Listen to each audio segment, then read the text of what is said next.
Hello and welcome. We start today in Sudan, where the head of Sudan's Rapid Support Forces, or RSF, says his paramilitaries will immediately enter into a 3-month humanitarian truce. This comes amid intensified global efforts to end a more than 2-year civil war between the RSF and the Sudanese army, which has ravaged the northeast African nation. In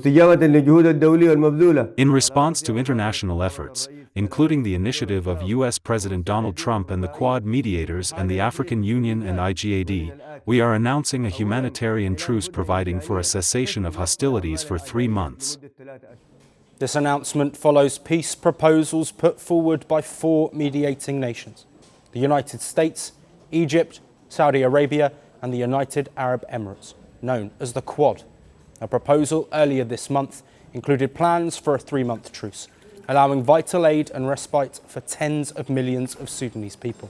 It was then to be followed by peace talks aiming for a longer-lasting peace agreement. The RSF had accepted that proposal, but the Sudanese army declined, stating the war is for survival. A new US-backed ceasefire proposal was also rejected by the Sudanese army on Sunday, with a military leader calling it the worst deal yet. Sudan's army chief accused the Quad of bias, alleging that the UAE has been supplying arms to the RSF, something Abu Dhabi has denied. He also suggested that the US proposal aimed to weaken the Sudanese army, while allowing the RSF to maintain territory it had seized. So this statement from the RSF chief appears to announce a unilateral ceasefire. However, the US envoy to Africa has thrown the truce announcements into question, stating that neither warring side had accepted the latest peace proposal. We appeal to both sides to accept the humanitarian truce as presented without preconditions. We would like them to accept the specific text that was presented to them. There has not yet been a response from the Sudanese army. Now, the momentum towards peace comes at a time where the paramilitary Rapid Support Forces have stepped up their attacks in the Kordofan region. This after capturing a last Sudanese army stronghold in the Darfur region, El Fasher, which was handed the RSF and their allies control across the west and much of the south of the country. Meanwhile, Sudanese army has control of the north, east and central parts of the country, including the capital Khartoum. The RSF have been accused of brutal attacks on civilians in the wake of their capture of El Fasher. But the toll of this civil war has been felt across the country. Tens of thousands of civilians have reportedly been killed. 12 million people have been displaced. Food shortages have led to mass starvation, impacting much of the population. And both sides have been accused of committing atrocities, including mass killings, religious executions, and the rape of women and children. The RSF announcement is another step in the path towards a lasting peace. But the comments from Masad Boulos bring further confusion and uncertainty. This for tens of millions of Sudanese people who are in the grips of what the UN calls the world's worst humanitarian crisis. People who are desperate for support and living in fear of potential persecution. And for more on this, we have with us Meki El-Maghrabi, a Sudanese consultant and former diplomat to the US, joining us live from Cairo. Meki, thank you for being here. Thank you, Joshua. So we've heard this statement from the RSF chief, implying that a 3-month truce is now in effect. But comments from the US envoy to Africa have thrown that into question. What is your understanding of the current situation on the ground?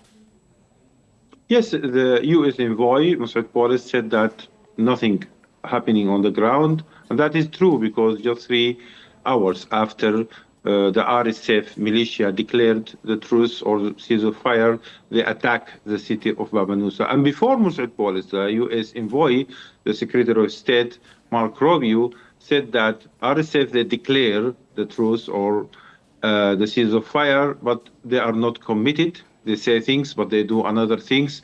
And the most important thing is that he said they cannot be committed. Because the nature of the militia, the tribal nature, the mercenaries that they are get paid for that, they don't want to stop because now they are making money out of this conflict. So regarding the situation on the ground, the RSF is just making a ceasefire in front of cameras, and just a political PR response to United States and others, but nothing happening on the ground. The local communities confirmed again and again that the attacks on civilians continued, and the crimes continued, and U.S. itself confirmed that again. Meki, the Sudanese army have rejected US-backed peace proposals. Why is that? Which proposal? We heard firstly the quartet mechanism statement, and then we hear that there are 22 points. And after that, just as the President of the Sovereignty Council said that before week or 10 days, there was another proposal dissolving the intelligence units and pushing again the RSF in a better position.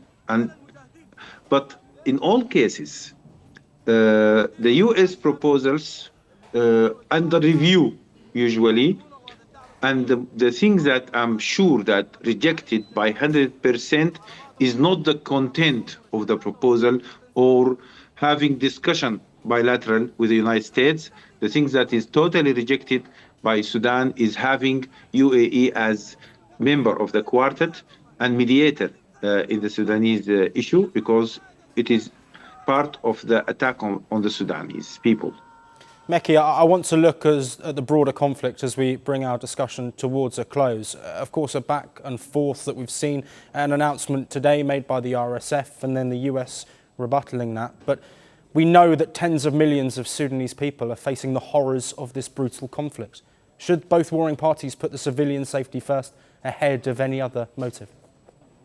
Here is my point. The issue or the theory of the two parties, actually it is not a theory, it's a media hullabaloo of the two parties is not working with the Sudanese people. Just yesterday I watched a testimony from one of the refugees. She said that they killed her boy and cut it into pieces in front of her eyes. This is what the militia is doing. So claiming that you have two parties or two warring parties, that is you cannot reach Sudanese people with this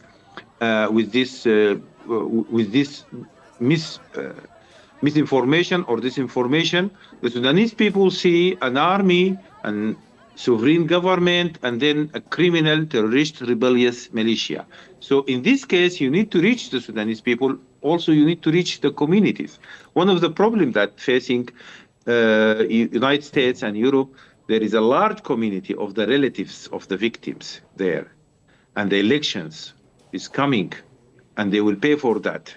Because if you stand against the humanitarian situation in Sudan, and if you support the genocide and the country that fueling the conflict in Sudan and supporting the militia, that will face the people in the nearest election, being in the United States, being in Europe, being in other country. Meki El Maghrabi, thank you ever so much for joining us and providing the insight there. Thank you. They promised glory. They delivered fear. They shaped nations. They scarred generations. From brutal purges to propaganda machines, from stolen power to violent falls from the throne. Welcome to The Dictator, a series that strips away the myth and then exposes the men behind the tyranny. History remembers their power. Firstpost reveals their truth.